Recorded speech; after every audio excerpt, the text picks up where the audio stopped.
Hi, I'm Gil. In this course, you'll put your DOM scripting skills to work and expand them even further by building a real useful web application with JavaScript.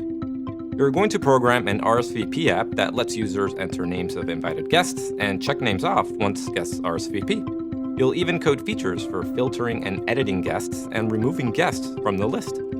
A lot of the features you'll build are common to many other web applications, so when you're done programming the app, you'll have the basics you'll need to build any client-side web app. So if you want to continue building a solid foundation in your knowledge of JavaScript and the DOM, get started with the course DOM Scripting by Example. Hey everyone, I'm Gil, a front-end development teacher here at Treehouse. Imagine that you're planning a party. Knowing how many people to expect can really help you plan for the party. So you ask your guests to reply whether they'll be attending or not, and you plan on tracking their responses. But how will you do that?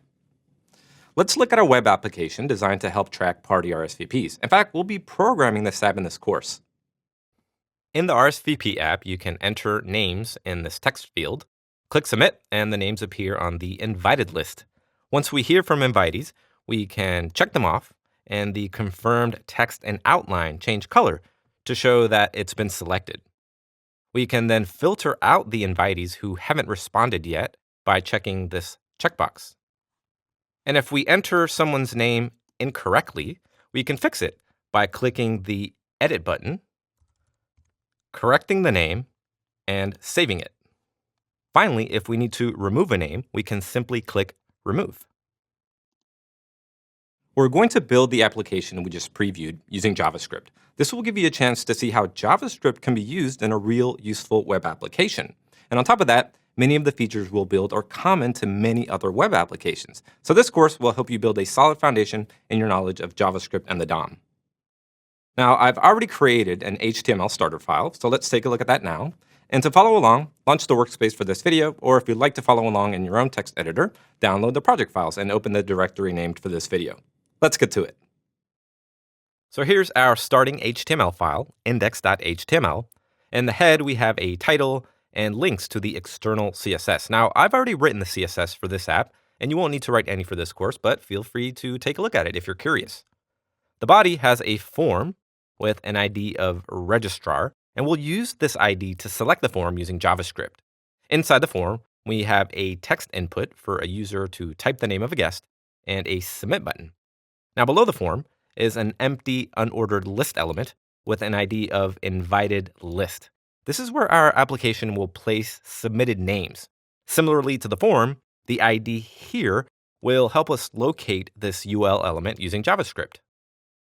So first, right above the closing body tag, let's include a script tag that will load the JavaScript file, which will contain our application code. We'll name the file app.js.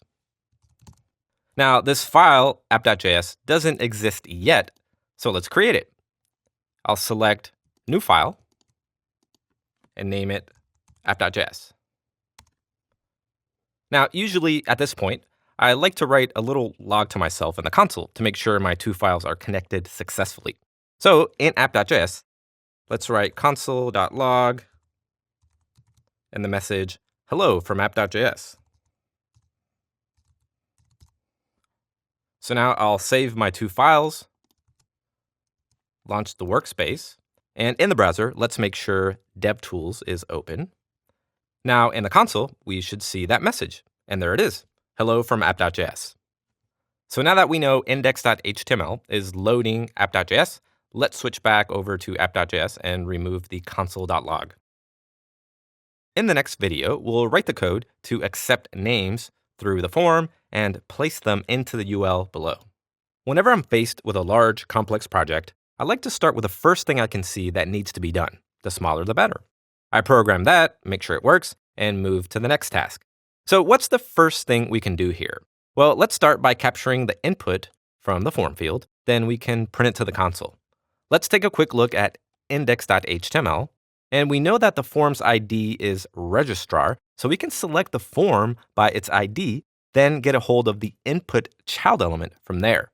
Now, you might be tempted to set a click handler on the submit button to respond to the user submission, but you can submit a form in multiple ways. You can click the submit button, but you can also just hit the enter key. And that's the way I often do it.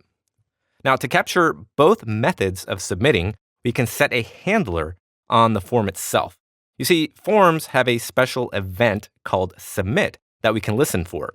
And a submit event will fire when the user either clicks submit or hits enter. There's a link in the teacher's notes to read more about the submit event. So let's see what this looks like in the code. In app.js, let's create a variable to hold a reference to the form element in the DOM. We'll name it form.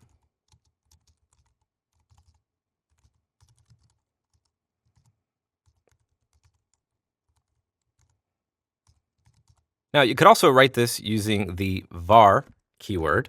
They both create a variable named form, but we'll use const, which creates a constant, because we won't be assigning a different value to the form variable. Using const or let instead of var is a best practice when creating variables, and you can see the teacher's notes if you're still not quite sure of the difference between var, const, and let. Next, we'll select the form's input element using a constant with const input equals form.querySelector input. This selection references the input element inside the form, so we can read the name the user typed into that field. Finally, we can add a submit event handler to the form that logs the input's value to the console. So below the constants, we'll type form.addEventListener, then pass in the submit event and an arrow function.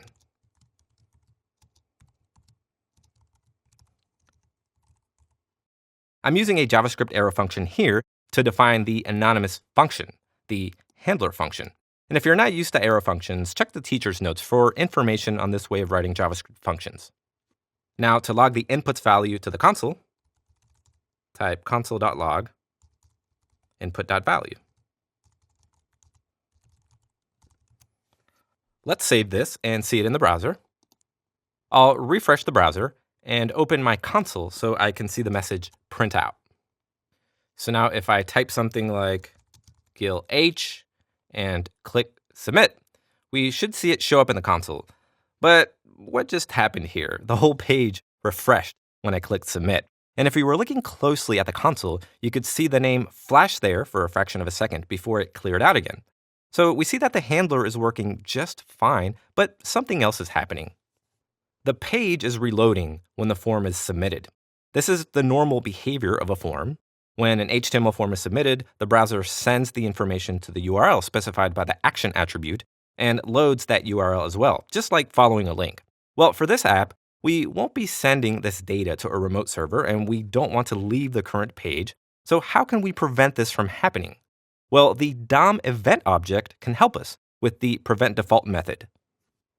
Prevent default cancels the default behavior associated with an event. Here's the MDN page for this method, and you can find the link to this page in the teacher's notes. So we can use this method on the event object in our submit handler. I'll show you how. Back in app.js, at the top of the handler, we can call prevent default on the event object, referred to by the e parameter. So we'll type e.preventDefault, followed by a set of parens. And this will cancel the browser's default submit behavior. So now let's save this and see what happens in the browser. So I'll just type a name like Chris and hit enter, and that's more like it. The name is logged to the console. And if we enter a name and click submit, we also get the console to log the value. So we see that both methods of submitting are captured. All right, now that we're successfully getting the name, let's add it to the unordered list below the form. Remember, list item elements are children of UL elements, so we'll need our handler to create a list item to hold the name. Then we'll append that element to the UL. So back in our handler, we won't need this console.log anymore. And instead, let's store the input value into a variable called text with const text equals input.value. Then we'll select the UL element, which has the ID invited list.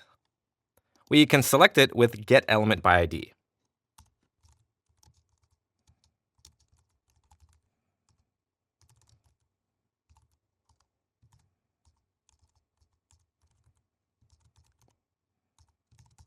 After that, we can create a list item element with the createElement method and store it in a variable named li.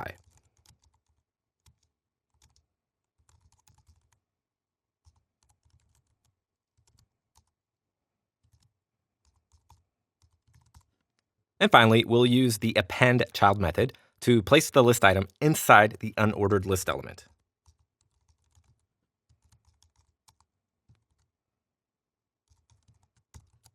Let's save our file and go over to the browser and have a look. I'll type in a name like Marvin, hit enter, and we have a list item that appears, but it's empty. So let's look back at our code. It looks like we never put the text into the list element. So right after we declare the li variable, let's set its text content to the value of text with li.textContent equals text. Now let's have another look. Refreshing and typing Marvin again, we see that it works. So let's fix one more small thing. You see how the input element doesn't clear out when we submit a name? Let's fix that by setting its value to an empty string. We've already saved the input's value into a variable named input, so now we can safely remove its contents by setting it to an empty string. So in our handler, right below the text constant, we'll say input.value equals an empty string. Let's save and make sure this works. Typing in Marvin again and hitting enter, we see that the input now clears out when we submit the form. Great. All right, so the first main feature of our app is complete. And next, I'll show you how to add a way to mark a guest off once they've responded. Let's create a checkbox to mark off when a guest confirms they're coming to the party. When we create the list item in the submit handler, this list item should not only have the text, but a checkbox too. Now, we've already created and appended list items to the unordered list element, so this will be similar, though we'll want to associate a label with the checkbox so users will know what it's for. So first, right under where we created the list item and set its text content, let's create the label with const label equals document.createElement label. And we'll set its text to confirmed with label.textContent equals confirmed. After that, let's create an input element and store it in the variable checkbox.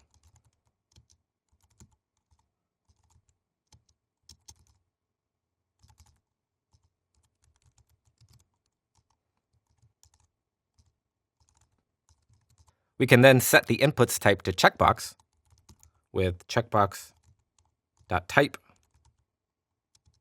equals checkbox. Once we've created and configured the input, we can append it to the label with label.appendChild checkbox. Then append the label to the list element with li appendChild label. Let's try this out in the browser. We'll save the file, refresh, and if we enter a name, let's say Mary, we see that a checkbox appears. Now we can check off when we hear from Mary. Great. So now let's add a handler to the checkbox. When the checkbox is checked, we'll add a class of responded to the list item. Now there's already a style for that class in the CSS that changes the color of the text and border when that class is added. So let's first add the event handler to add the class. To add an event listener to any new list item, we could call addEventListener on each individual checkbox as we create them inside this submit handler.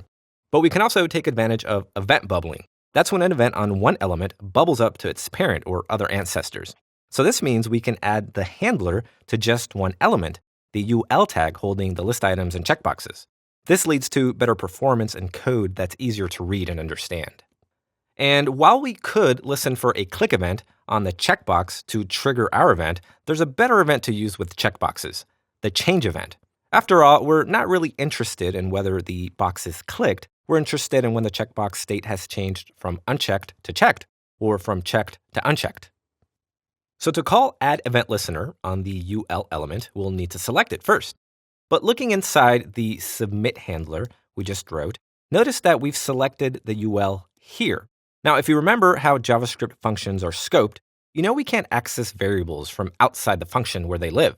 So if I try to access the UL outside the function with ul.addEventListener,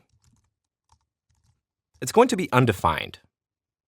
On the other hand, variables declared outside a function can be accessed inside. That's how our submit handler can access the input variable, for example, which has been declared at the top of the file. So if we simply move this declaration of UL to the top of the file, the submit handler will still have access to it, and we can also access it here where we want to set up our change handler. So now let's move back to building our change event handler. I'll type change as a string for the event type. And then I'll create the function by adding the parameter e, which will hold the event object. And now let's find out whether the checkbox is checked or not.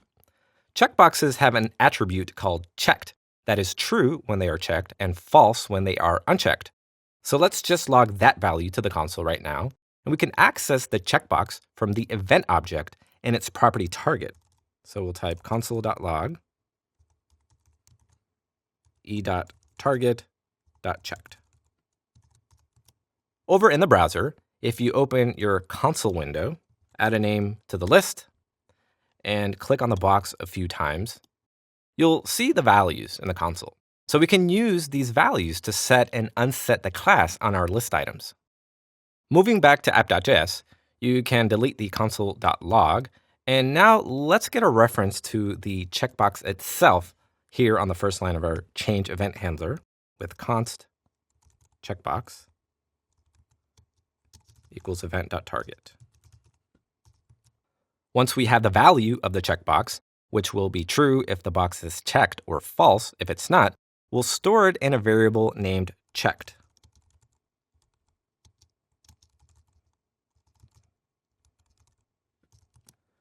Now, since we'll change the class of the list item when the checkbox is checked, we need a reference to the list item.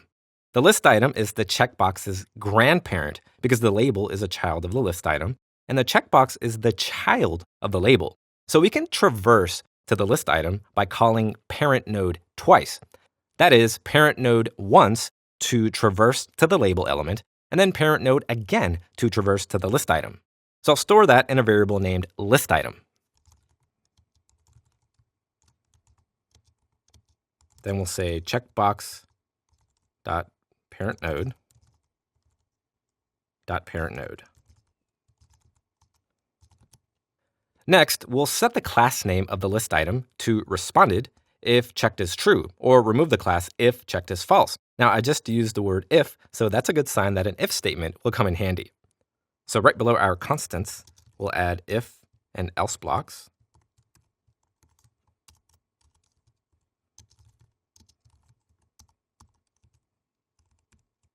Now, since checked is a Boolean, we can just put it right here in the parentheses by itself, and we'll know that the first clause or branch will run if checked is true, and the else branch will run if not.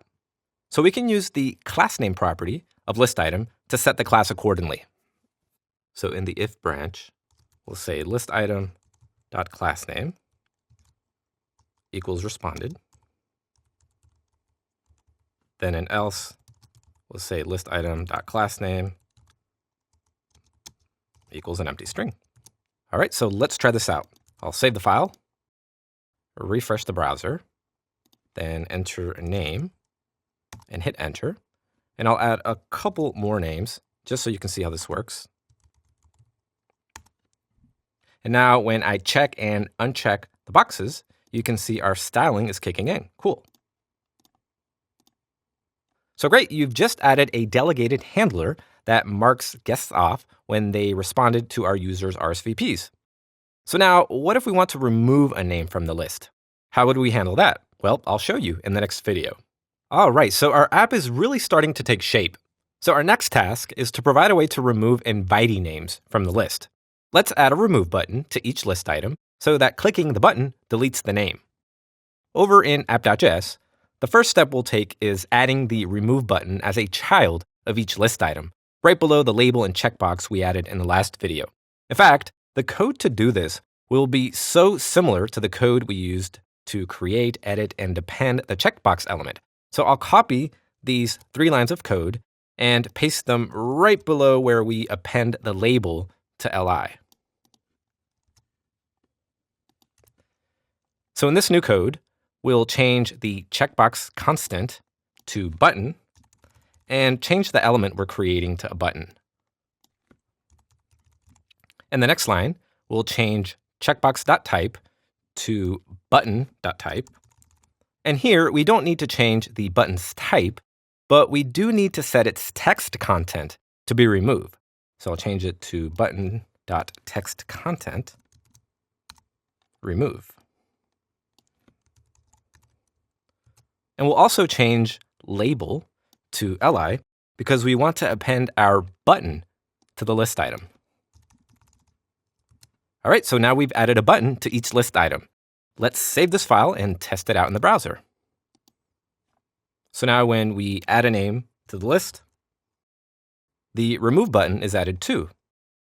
But the button doesn't do anything yet. We need to add a handler to it, so let's do that now. Over in our code, it makes sense to use a delegated handler for removing items, just like we did with the checkboxes in the last video. Because the user may add and delete lots of names to the list, it's a good idea to use the parent element to receive the event and handle what should happen when the remove button is clicked. So just as we did in the last video, we'll set an event handler on ul and we'll handle click events that bubble up when a user clicks one of the remove buttons. So in other words, the click event is initially received by the button, but travels up the DOM to the li and then the ul element. Now, since click events can be triggered on all sorts of elements in the ul, we need to filter out elements that aren't buttons. And we can do that with an if statement. So if the target element's tag name is button, we want the code in our if statement to run. Otherwise, the events from other elements are ignored. So now you might be wondering, well, what if there are other buttons besides remove buttons? How would we differentiate between those? We'll actually look at that later in this course, and we'll address that by reading the button's text content. And you could also set class names on the buttons and read those to differentiate them. But for now, let's just get the one remove button we have working. So inside the if statement, we want to remove the list item from the unordered list using the remove child method. And we can get a reference to the list item from the button's parent node property. So let's assign that to a variable we'll call li. Then we'll say e.target.parentNode. Then from here, we can traverse to the list item's parent node. So let's create a ul const and say li.parentNode. And once we have these two elements, we'll call remove child on the ul, passing in the li.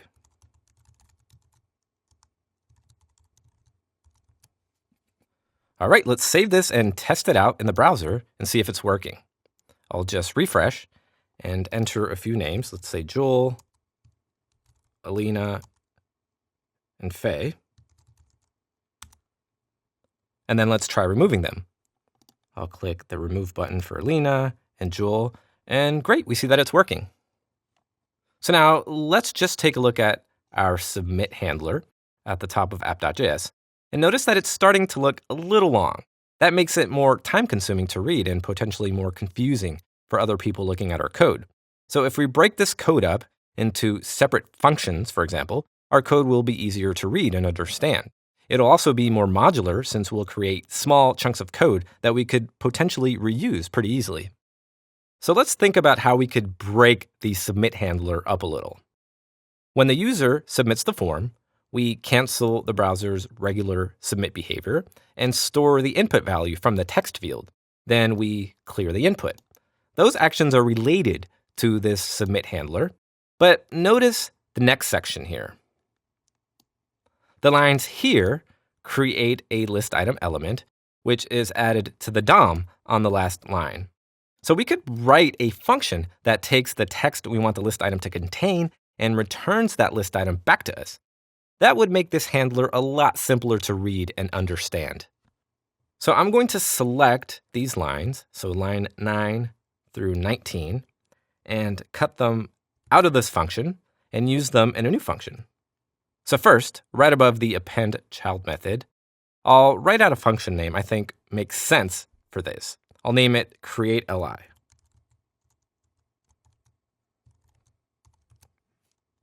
And I'll pass in the text and store the output of this function to the variable li. So now this handler is a lot easier to read without those other distracting lines. Next, right above this handler, let's write a function named createLI.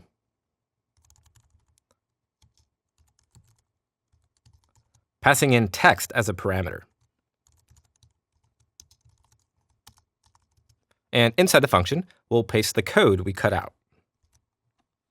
So at the top of this function, we create the list item element, then we assign the value of text as its content. And notice that we named the function's parameter text, which means we don't have to rename the text variable in the lines we pasted in. So now the only thing we need to add to this function is a return statement at the end to return the list item element to the handler. Because without a return statement, JavaScript functions return undefined by default. So great, now we have a logical task that's separated into its own function, which will make this code a lot easier to read and understand. Let's save our file and test our code in the browser to make sure it still works.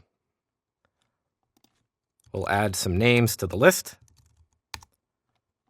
Click confirmed, remove, and cool, we see that it works just fine. All right, so nice work so far. Our users can add new names, remove names, and check off responses. Now, if our users make a typo, it would be nice if they could edit the names. And I'll show you how to do that in the next part of this course.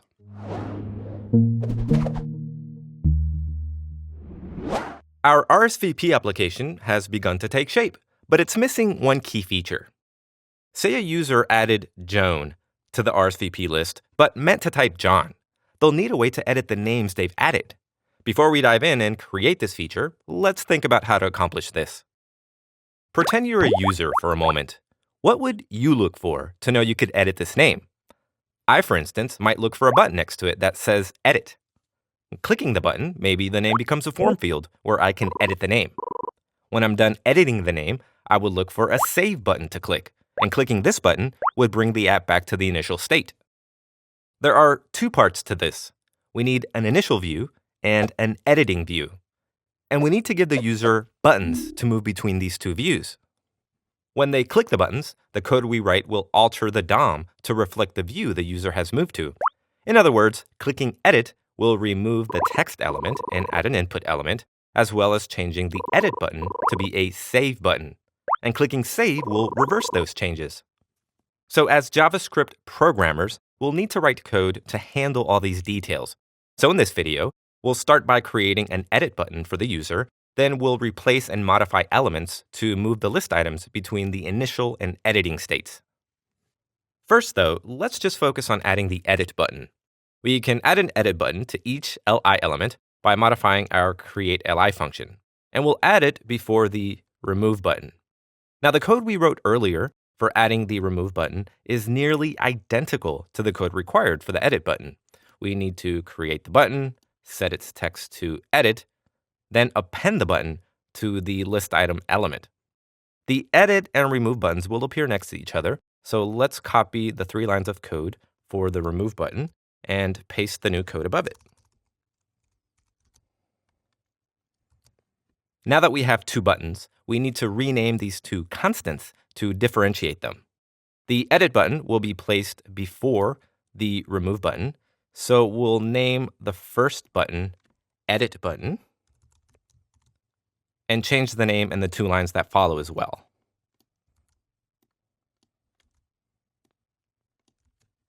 Let's also set its text to edit. Next, let's change the remove button's constant to be more specific. We'll name it remove button and change the name in the next 2 lines.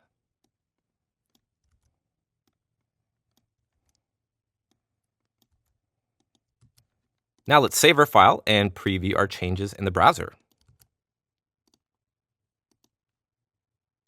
In the app, I'll enter a name, let's say Faye, and you can see the edit button has been added to the list item. I'll just add 2 more names, Jim and Eden, and then I'll click the remove button to show it still removes the names. But clicking on the edit button deletes the names as well. Can you think of why? Well, let's look at the click handler to delete names.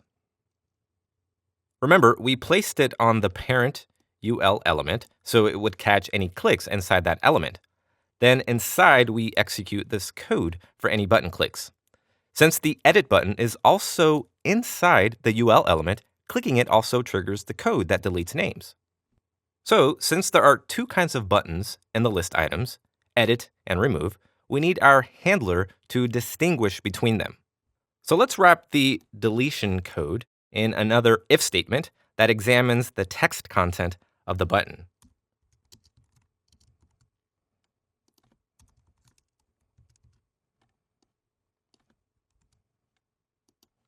As the condition, we'll type e.target.textContent equals remove. So now we're saying if the clicked element is a button and if its text content is remove, run this code. And now the edit button won't trigger this behavior. We can create the behavior for the edit button by following the same pattern. In fact, let's just copy this if statement here and add it to the end as an else if statement.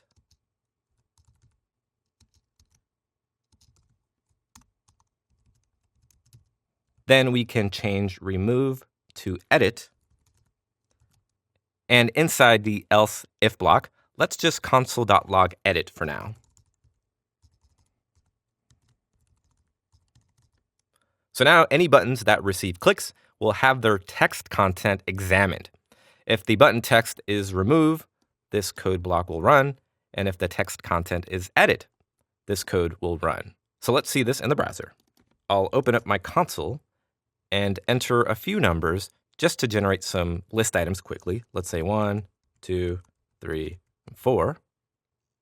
In my list, clicking remove still removes the list item, but now clicking edit triggers our console logging behavior. All right, so great work. You've added an edit button and modified the click handler to run code when that button is clicked. So let's do some quick cleanup now.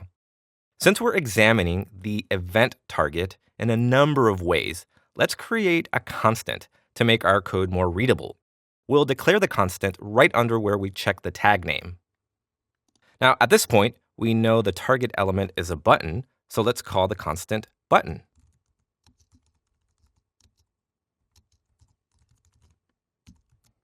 Then let's change these e.target to button.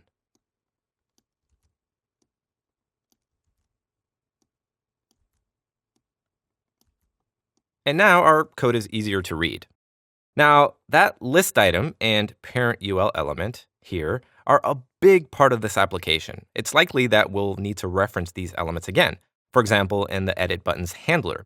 So instead of hiding these constants inside the button's if statement, I'll move them outside the if statement and paste them right below the button constant. Grouping the declarations together this way also makes our code look more readable. And now the code inside the if statement is simpler and more focused. In the last video, we added an edit button to our list items. So now we'll need to manipulate the DOM when those edit buttons are clicked to get to an editing state. So how will we need to manipulate the DOM to move to an editing state? We want the text to turn into a text input element so the user can alter the text. So let's start there. So we're going to need to create a text input and replace the current text with it. That means we'll also need to remove the text from the list item so we can put this new element in its place. So let's hop over to Chrome DevTools to look at the list item's DOM structure. Now, if you don't have a list item generated, go ahead and add a couple of names using the form. Then in Chrome, right or control click on one of the names and choose Inspect. And this opens the developer tools and you can see the structure of the list items.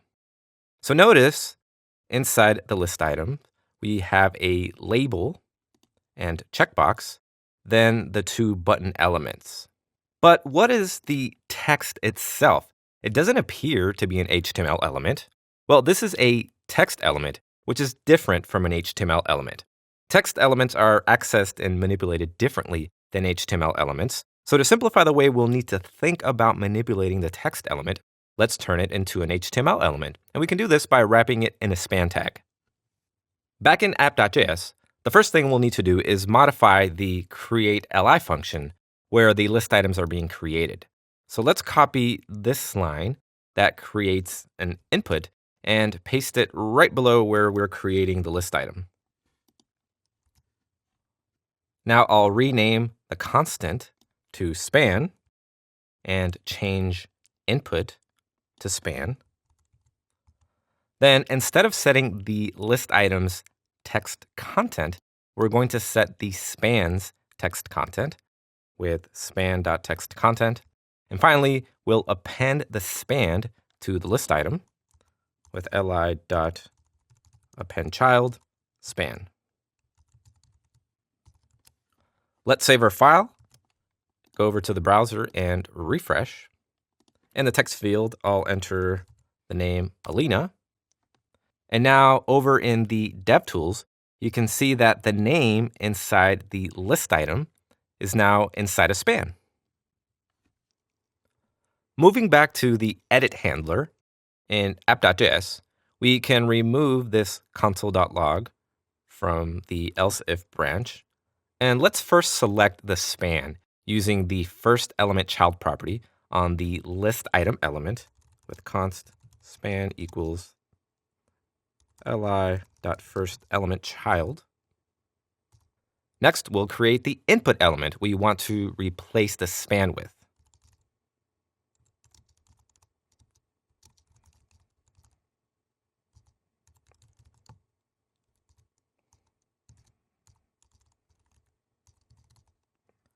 Then right below, we'll configure it to be a text input with input.type equals text.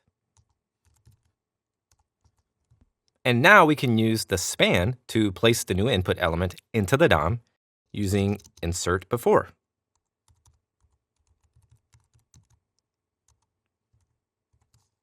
We want to place the new input element before the span, so we'll pass input first, then span. And finally, we'll call removeChild on the span to remove it.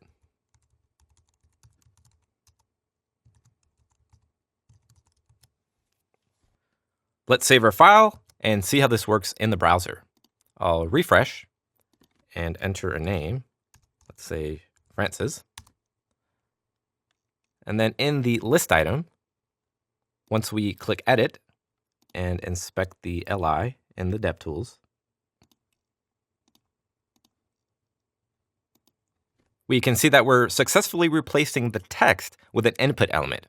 Now, we should also provide the name for users to edit. So going back to app.js, let's set the value of the input element to the text content of the span with input.value equals span.textContent. We'll give this a save and look at it in the browser. Entering a name again and clicking Edit, we see that the name appears in the input. Nice. Now there's one more change we need to make to our editing state. How will users save and exit this state? They'll need a save button. Also, because we're in the editing state, we don't need the edit button anymore. So let's change the edit button to a save button. At the bottom of the else if branch, we can set the button text to save with button.textContent equals save. Saving the file and switching over to the browser, let's enter a name and click edit, and we see that the button changes to say save. Now, clicking the save button does nothing for now. I'd like to offer you a challenge. Now that we've implemented an edit state, see if you can implement a saved state. The list item should move to this saved state when the user clicks save. This is similar to the way we moved to the edit state from the save state. In fact, I'll give you a hint for this challenge. You'll need to undo all the things we did to move the app to an edit state. Go ahead and give it a try, and in the next video, I'll show you how I completed the challenge. Good luck. In the last video, I challenged you to move list items to a saved state when the save button was clicked. Now I'll show you how I solved this challenge. First though, let's think through the problem. Remember when I talked about reversing the edit state to get to the saved state? To get to the edit state, we exchanged the span element with an input element, and we also changed the edit button to read save. And to get back, we need to reverse those changes, taking the input out and putting a span in. And we also need to change the save button to read edit. So just like we did for the edit state, we'll first add a branch to the else if statement here in the click handler. And this new branch is going to handle any clicks on a save button. Since this new branch is going to reverse the effects of the edit branch, I'm going to copy this edit else if branch and paste it at the end to create the new save branch. Then we'll make the appropriate changes in this new branch. So first, for the condition, we want to target buttons with the text content of save. And now the first child element of the list item will be an input instead. So we'll change the span constant to be input. Likewise, we want to create a new span. So right below, we'll say const span, document.createElement span. And we don't need to set the spans type, so we can delete this line. And we want to set the span's text content to the input's value, because these represent the edits the user has made to the name.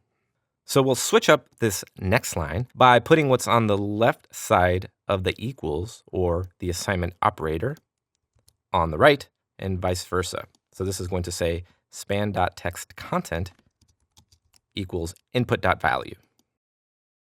And now to append the span element before the input, we need to reverse these arguments as well.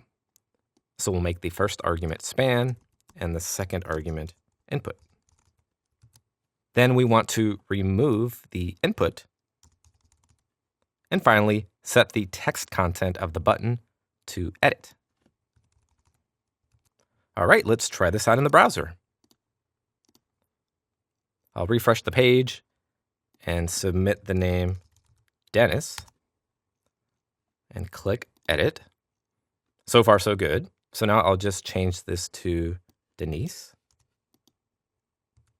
And when I click save, it works. So you've just implemented a simple editing capability to our application. And in the next video, we'll add a way to filter out invitees who have yet to respond. That way our users can see the guest list at a glance. Our users can add names to the list, remove them, check them off when they responded, and edit them. Now let's give users a way to filter the guest list so they can see everyone who has responded at a glance. We'll create a checkbox above the list to toggle this feature on and off.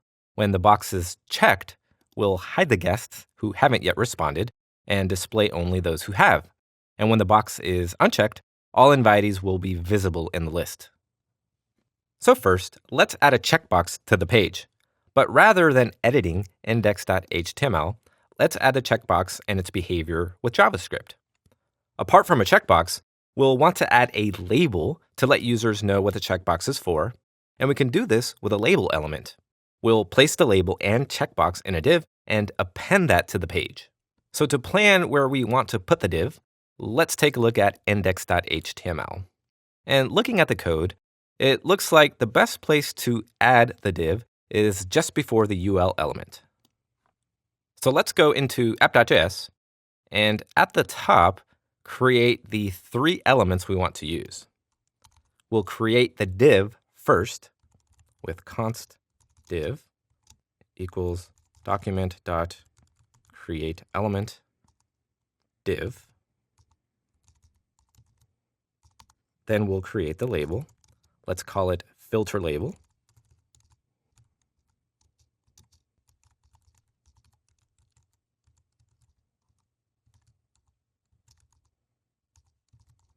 And we'll create the checkbox. We'll call this one filter checkbox.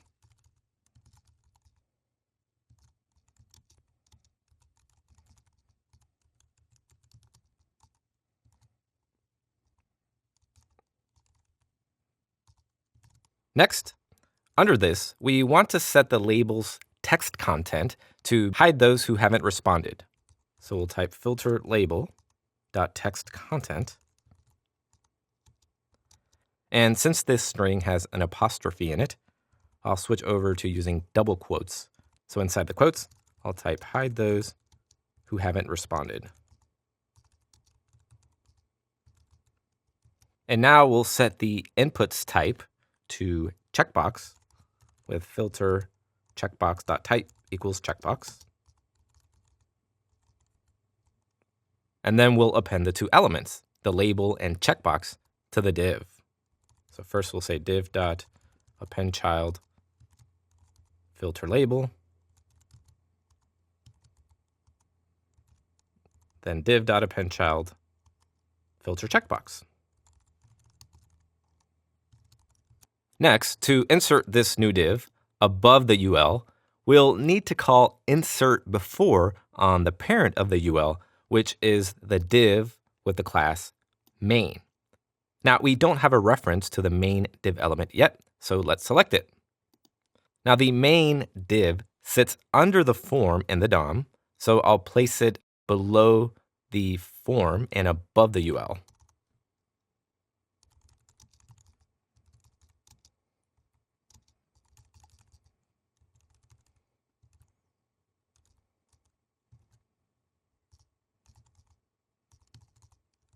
And now we can insert the div we built into the DOM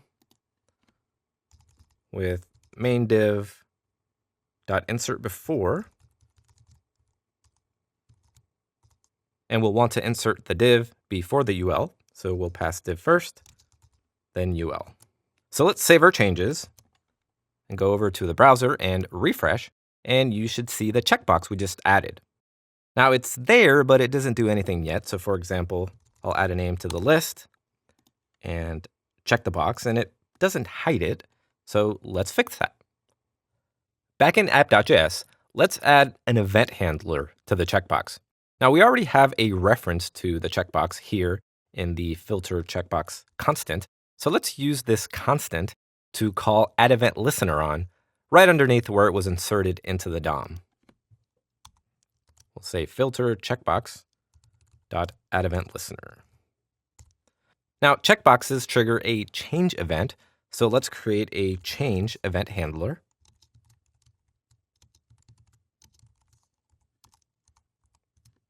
And here, we want to know if the box is checked or not, which can be found in the checked property of the input. Remember, the input is the target of the change event. So let's store its value in a constant called isChecked.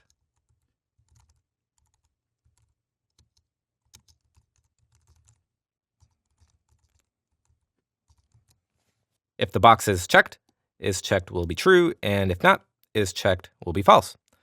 So now we'll need a reference to all the list items as well, because we'll be looping through them with this handler.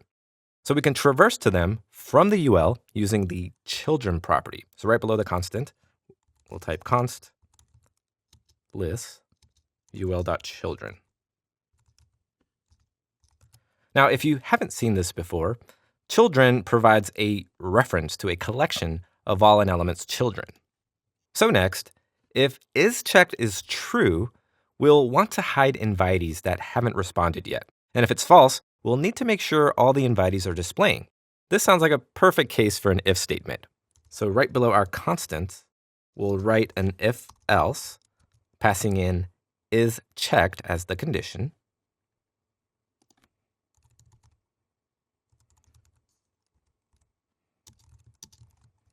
So now we also know that we'll need to go through all the list items in either case. So let's set up for loops for both cases.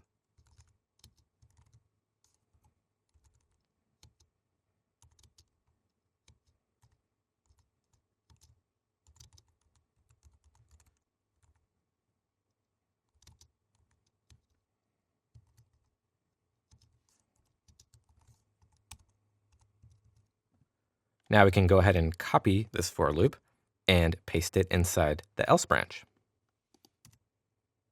And now we'll also need to create a variable to represent the individual LIs inside each loop to make them more readable. So first, we'll create a variable with let li equals lists. Then we can copy this variable and paste it inside the second for loop. All right, so now let's address the case where the filter is checked. So we need to know whether the individual list items have been marked responded or not. Remember, we're storing that information on the list items class attribute, so we can check whether that class exists or not in an if statement. So in the first for loop, we'll say if li.className equals responded, run this code block, then else, run the code we include here. And now we can hide an element by setting its CSS display property to none. So in the else branch, we'll type li style.display equals none. And to show it again, we can set its display to an empty string. So up here in the if branch, we'll say li.style.display equals an empty string. This will allow it to pick up its previous style. So now let's move on to the case where we want to show all the guests, whether they've responded or not. In this case, we simply want to set every list item's display property to an empty string. So in this bottom else branch, we'll add li.style.display equals the empty string. All right, so let's save our file and try this in the browser. I'm going to refresh the page and enter a few names. Let's say Elizabeth, Andrew, and Janice. I'll add a couple more. Let's say Gil and Henry. And then I'll just go through and check 2 names off. And now when I check mark the new filter, the unchecked names disappear. And when I uncheck it, they show up again. Perfect. Our app now does everything we need it to do, but there are still a few improvements we can make. So far, we've been writing the app in a stream of consciousness way, and this can really be useful for getting something up and running and is often the approach developers use when they first write a program. But once the basic functionality is in place, you can often improve your programs by looking at your code again and refactoring or changing your code so that it still works the same, but is easier to understand and update. So far, all the JavaScript we've been writing is being loaded at the bottom of the file. So let's move this script tag to the top into the head section and see if it has any effect on our application. I'll switch over to the browser and refresh, and the checkbox disappeared. So now I'll submit a name. We see that the browser refreshes. And if I open the console, I see that the browser can't find query selector of null on line 2. So let's go back and look at line 2 of our code. And here we see that query selector is being called on form, which our error says is null. Well, on line 1, form was declared by calling get element by ID on the document object, but this was apparently unsuccessful because the constant form holds a null value. Now, switching over to index.html, we see that there's definitely a form with the ID registrar. So the reason it's failing to select the form is because we moved this script tag to the top. You see, when the browser loads index.html, it reads it from top to bottom, assembling it as it goes. The browser runs the JavaScript file before it even looks at the body element, much less anything inside the visible portion of the DOM. So none of the elements even exist at the time app.js looks for them. Now, when app.js was at the bottom of the document, this was not an issue because all the HTML had loaded before the browser ran into the JavaScript code. So you may not always have control over when your JavaScript code is loaded. For example, you might be working on a team and are asked to write a JavaScript library to handle some form validation. That code is given to another developer who adds it to the top of the page instead of the bottom of the HTML. Well, fortunately, you can program defensively, preparing your scripts for this type of problem pretty easily. We can make a minor modification to our code so it makes no difference where the HTML loads app.js. The DOM content loaded browser event triggers when all of the DOM has been parsed and loaded into the browser. That event signals that it's safe to select elements, manipulate them, or set listeners on them. So we can wrap all the code we've written so far inside a listener for this DOM content loaded event, and the browser will load our code after the DOM is fully loaded. Switching over to app.js, I'm going to insert a listener at the very top of the page. Now, the document object always exists, even if it doesn't contain all the parsed HTML yet. So we can call document and then add an event listener to it. The event is DOM content loaded, so I'll enter that string as the first argument. Then, for the second argument, I want to wrap all the code in the file into a callback function. So I'll leave the curly brace open here, then scroll all the way to the bottom of the file to close it. Then I'll close the parentheses. Now let's indent all the code inside this new listener. We'll save our file and switch back to the browser. Now when we reload the page, we see that the checkbox is back, and entering a name and clicking on the buttons works.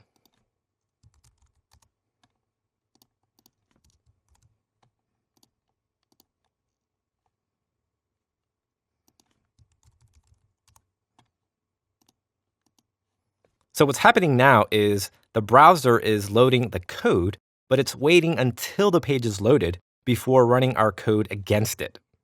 Now our script can be placed anywhere on the page and it will always work. But I'm going to move the script tag back down just before the closing body tag. Generally, it's better if JavaScript is loaded after HTML and CSS, because on slow connections, users will still be able to see the app sooner, which is a better experience than staring at a blank page while the JavaScript loads. We've created an app that behaves the way we want, so it's tempting to think the work is done. But what if you or someone else needs to change this app in the future? If you don't organize your code well, it can be challenging for someone else to step in and understand how the program works. It can even be challenging for you to return to some of your old programs if you didn't take the time to organize their code. When you're working on a project, your mind often moves around in creative and wondering ways. Your code follows where your mind goes. That's a good thing, and it can help you come up with creative solutions you didn't think of when you first planned out your program. But when you solve those problems, it's important to go back and clean up your code. This is called refactoring, and it's the process of rewriting code while leaving the original behavior exactly the same. In other words, when you're done refactoring, nothing should change in the way your app behaves externally, but your code should be easier to read, easier to update, and maybe even work more effectively and efficiently. So let's look at our app and see what opportunities there might be for cleaning up our code. A good place to start when refactoring a program is to look for the same code or very similar code that appears again and again. The programmer's slogan, "Don't repeat yourself," is the foundation of dry programming. Duplication not only makes your programs longer, but also makes them more difficult to update. since a change you make in one part of the program will probably need to be made wherever the same code appears. So let's see if we can simplify our program by identifying and removing duplicate code. For example, take a look at the create li function. Can you spot repeated code here? Notice how after the first list item is created in the first line, create element is called 5 times. And after we create each element, we set a property to a value. I'll just break these lines out so you can see this more clearly. So for example, in the function, this span element's text content is set, then here this checkbox type is set, and so on. So we could create a function to accept arguments for the parts of these lines that are different and repeat the actions that are the same. In other words, our new function could accept an element name, a property name, and a property value as arguments. Then it could create that element, set the supplied property to the supplied value, and then return the element. I'll show you what I mean. Let's name this new function createElement, and the function will live inside our createLi function for its private use.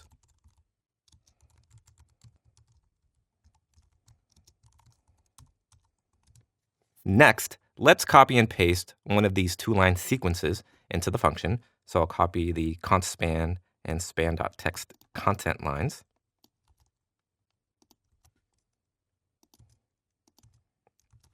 And now we can go through this code and replace the parts that will change from element to element. We'll start with the element name that we're passing into the createElement method. So let's create a parameter named elementName that we can pass instead. Now, when we call createElement, we pass in the name of an element as a string, and this line will create that element. And we'll store that element in a constant named element. And we'll also change the other instance of span to our new name of element. And we also need to pass the property name into the function, since it will differ from element to element. We'll make that the second parameter to the function and name it property. And to access the property on element, we'll need to use bracket syntax. So let's replace .textContent with a set of square brackets and property within that. What this does is it lets us dynamically access the property. So in other words, we can use the string contained in the property variable to access the property of element. Now, the last value we'll need to supply to this function is the value that we're assigning to the element's property. So let's create a third parameter to hold that, and we'll name it value. We can then assign the property to a value. Then we'll return this element now that it's created and configured. So that's all our function needs. Now let's replace each two-line bit of code with a call to our new function. And then we'll add in the specific details as arguments and let the function take care of the rest. Since we named our function createElement, we can just delete document from this line. And we can also leave in the string span as the first argument. After we create the span tag, we'll want to set its text content to the text provided as the argument to createLi, just like we're doing in this next line here. So the second argument we'll pass is the string text content, and the third is text. So the property and the value. And now we can delete this line of code below. So let's give this a save and go to the browser and quickly test to make sure everything's working okay. I'll refresh the page and type a name like Ken. And when I hit enter, the name appears, so we know the text is getting appended to the list item as it should. So great, it's working. Now we can go back and replace the other lines with our new function.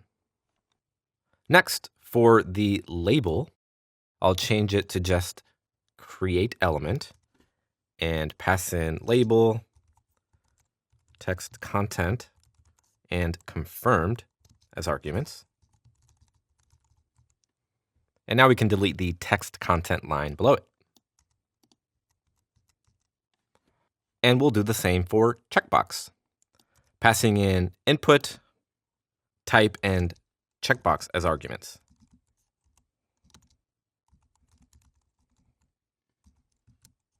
Then deleting the line for checkbox.type. And now for edit button, we'll change it to create element, passing in button, then text content, and edit. Then we can remove edit button.text content. And finally, for the remove button, we'll say create element, button, text content, and remove. Then delete the line below it. So let's take a look at this now.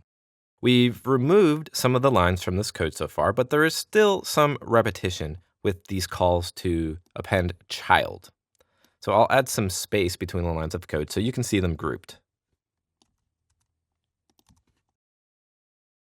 Notice how these pairs of lines follow a similar pattern. An element is created, then it's appended to the list item. So let's write another function to perform this pattern, and we can call the new function append to li, which will declare right underneath the create element function.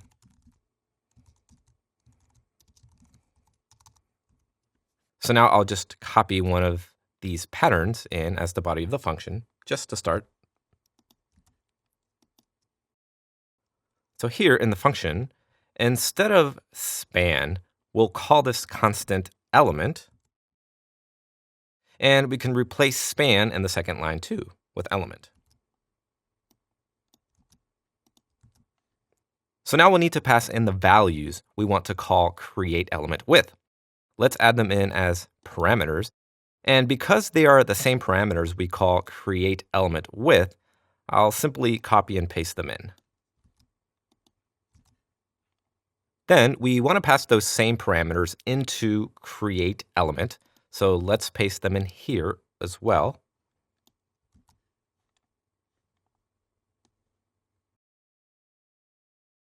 And now we can go through and replace the call to create element with append to li. So first, we'll replace const span equals create element with just append to li. And since append to li is now taking care of these calls to append child, we can also delete them. Let's skip the label and checkbox for now, and we'll do the same for both the edit and remove buttons. So we'll replace const edit button with append to li, delete append child below it, and for the remove button, we'll replace const remove button. We'll simply say append to li and get rid of append child remove button below it. So now, what about our label here? Well, if I just replace it the way I did the others with append to li, I can't append the checkbox to it. Well, that's because the label is being created outside the scope, beyond the checkbox's reach. So if append to li returned the label once it was finished, we could call append child on it and pass in the checkbox. So let's add that return statement to append to li to return the element. And now we can store the returned label element in a constant I'll name label. Then we can delete this append child method for label below. Now, we could leave this creation of the label and checkbox how it is, and it would be better than it was, but I'd prefer to make it a little more concise. See how we're setting up two constants and then using them on the third line? So what we can do is we can cut the first two lines and paste them in place of the constants that represent them.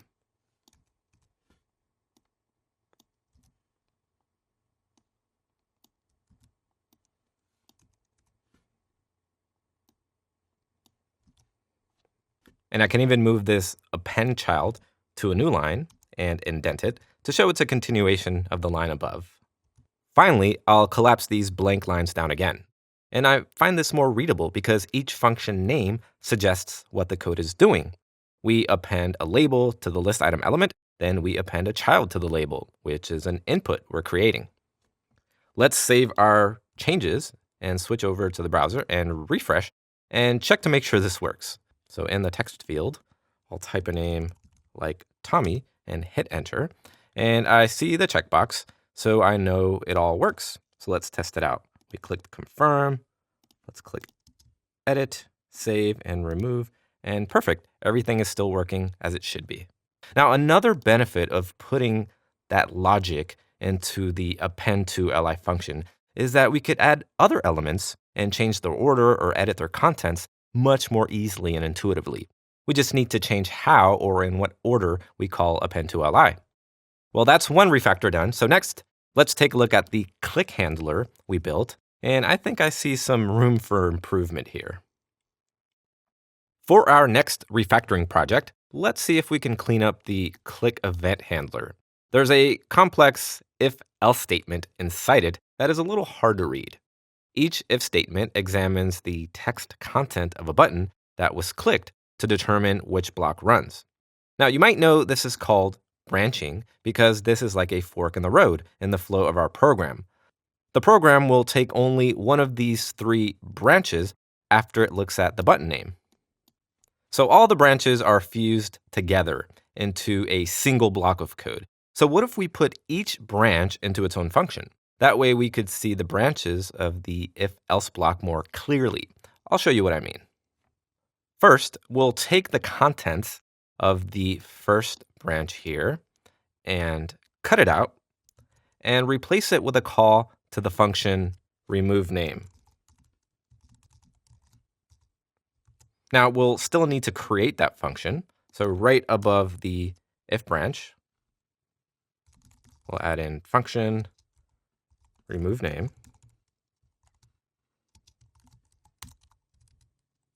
And paste the code we cut inside it. Now, with just one line of code in this branch, this isn't necessarily an improvement, but with these next branches, we can clean up this if-else statement considerably. So let's repeat the steps we just took with these branches. So right below the removeName function, we'll create an editName function.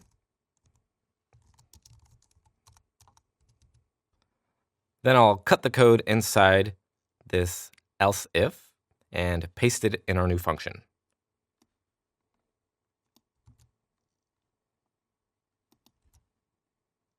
So now below editName, we'll create the function saveName.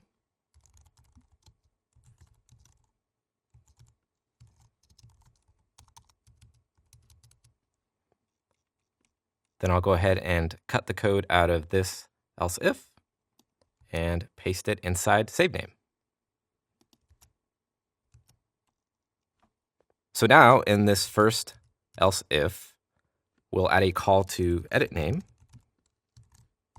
and then add a call to saveName in the next branch. So now our if statement is looking a lot simpler without all that distracting code, right? We can tell much more easily what happens when each button is clicked. This code is a lot more readable. In fact, it reads almost like plain English. If the remove button is clicked, remove a name. If the edit button is clicked, edit the name. And if the save button is clicked, save a name. Let's save our changes and switch over to the browser and just make sure it works. I'll refresh the page and add a name like Sarah, then verify that all these buttons work. And they do. Great. Now, you could leave your code this way, and it would be an improvement, but I want to show you a trick to simplify it a little further than this. In JavaScript, functions can be passed around like any value, which is why they're sometimes known as first-class citizens. They can be passed into other functions and assigned to variables, for example. They can even be stored in arrays and objects. So let's store our three functions in an object. Just above the functions and right below the ul_const, we'll create an object called nameActions.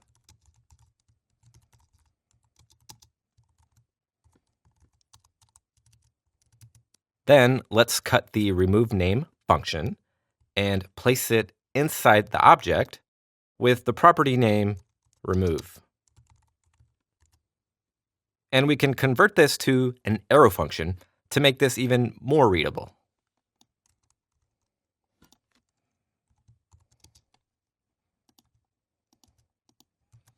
And now let's add the other two functions to our nameActions object. So we'll put a comma here after the function, just as we would with any other value in an object.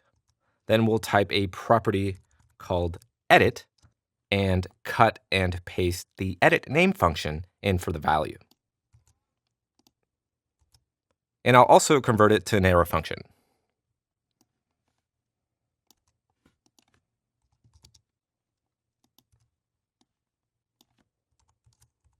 Finally, we'll follow the same pattern for the save name function, calling the property save,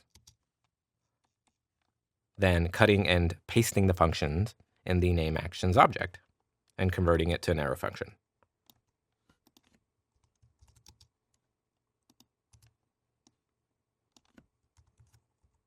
So now to call the functions in the if statement, we can first type nameActions, then a dot to access the property we want, then a parentheses to call the function. And we'll do the same for edit with nameActions.edit. And for save, we'll add nameActions.save. I find this object notation a lot easier to read because each property name sits at the beginning of its line, clearly marking the code block it labels. You'll see a lot of objects in other JavaScript code too. They are everywhere in the wild. And we can further simplify the if statement though. So notice each condition is checking for a string that matches the function names inside the nameActions object. Button.context will always be one of these three strings whenever this code runs.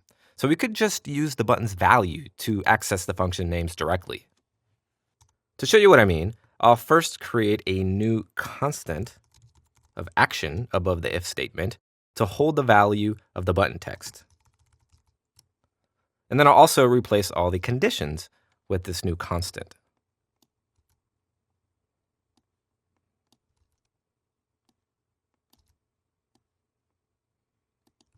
So now let's use action to access the property of nameActions dynamically. And we can do this with square brackets. So this new line is going to replace this entire if statement. But before we delete this if block, let's see why by comparing how these two approaches work. The action will only be one of these three possible strings, right? Remove, edit, or save. In the if statement, action is being compared to each possible string. So when a match is found, that same word will be used to run the branch. Now, in our new one-liner here, the string in action will be used to access the function directly from the object. Then the function will be executed. This works, and it's a better approach because the name of the buttons match the name of the nameActions properties. So now we can go ahead and remove the if statement. And now we can move this action constant declaration to the top as well with the other declarations.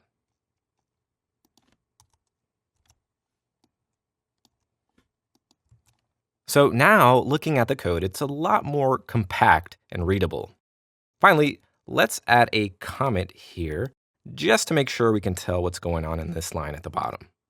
So we'll add the comment select and run action in button's name. All right, let's save our file and check the browser to make sure we didn't break anything. I'll refresh the page and enter a name. I'll check all the buttons to make sure they still work correctly.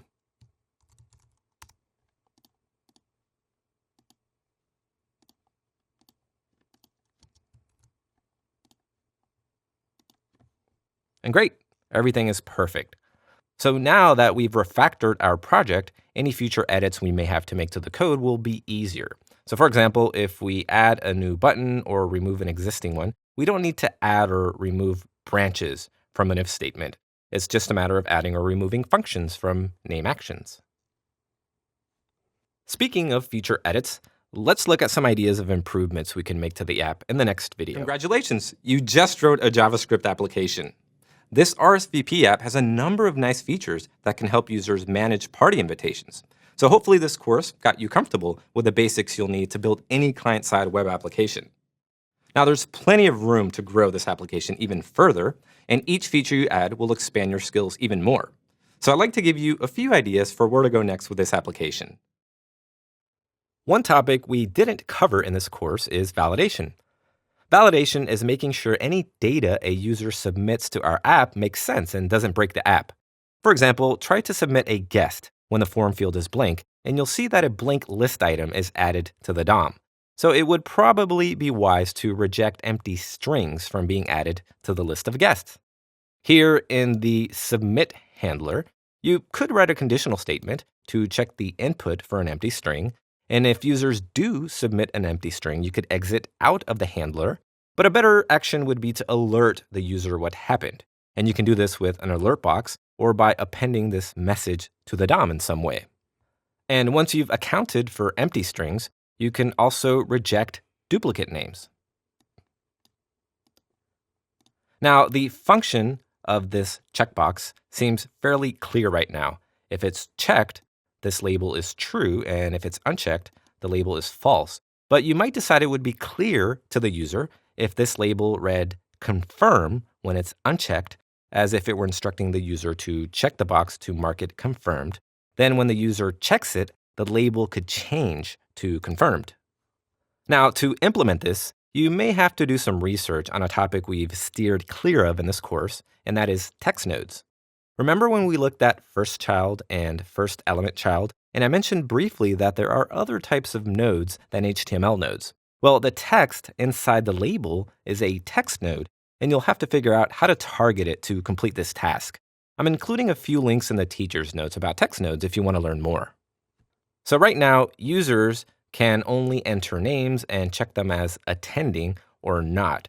So you could also create an additional place to keep notes about each invitation, perhaps adding a text area to each list item. And users can only mark invitees as showing up or not responded right now. So there's no option to mark an invitee as not coming. So you could add this as a third option, perhaps using a select element instead of a checkbox. When you filter out the unresponded, see how the confirmed checkboxes still show up? This is redundant information at this point because all the boxes will be confirmed if our filter is active. So you could add behavior to hide this checkbox whenever the filter is active to reduce the visual clutter of the app in this state. Finally, you've seen that every time you refresh the application, all its memory gets wiped away. There's a browser feature called local storage that saves information even when a page is refreshed. So you can use local storage to save the state of the application so that even if a user refreshes the page, the names they have entered will persist. Check the teacher's notes of this video for some resources on local storage. Well, that does it for this course. I hope you feel ready to tackle some of the ideas I just mentioned or start working on another app you may already have an idea for. And don't forget to share your progress with other students in the Treehouse community and find out how other students tackled some of the problems they've encountered. Thanks, everyone.